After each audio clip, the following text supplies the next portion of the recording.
Have you ever wondered if your hormones are out of balance?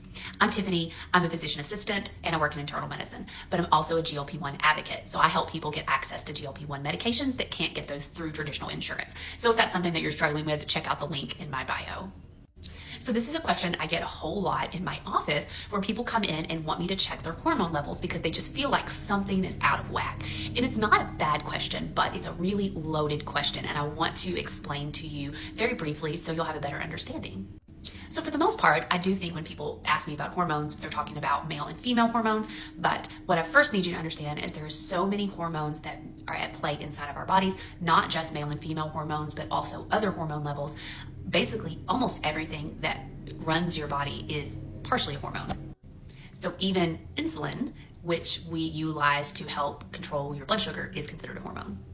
Now, there's some hormone levels that we actually can draw from your blood and check them, but there's actually lots of hormone levels that we're really not able to check. So it's really hard to do a full hormone panel because some levels we just aren't even able to check. Now, there are some levels that I can check them, but there's really not a normal level, and let me tell you why.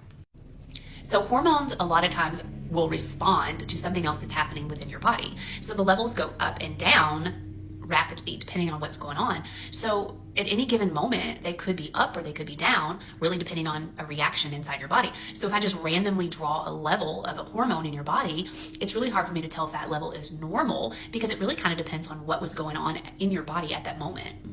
Most hormones are a chain reaction. So if one thing happens, it triggers another thing to happen, and then it triggers that hormone to either go up or down. So truly and honestly, there's no way for me to just do a full lab panel and tell you, yes, your hormones are balanced, or no, they're not. Now, I can do hormones to check and see if a woman is maybe menopausal, if they quit having menstrual cycles, and that's a common question I get. So I can do a hormone panel to tell if a male has low testosterone levels, maybe if their libido is low or they're having some symptoms of that. So that is one level that I can do. But there's lots of levels that I cannot either do or I cannot do and tell them whether or not your level is appropriate.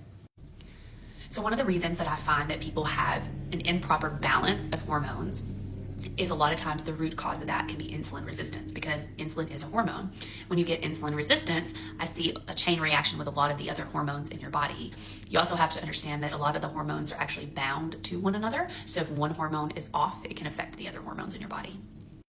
So addressing insulin resistance actually helps so many other hormonal imbalances within your body. So GLP-1s can be a fantastic tool in helping your hormones fall back into place, because once you address insulin resistance, most of the time all the other hormones tend to shift back into place as well. So that's a really good place to start if you feel like your body is just not right and your hormones are out of whack, but we really don't know where to start.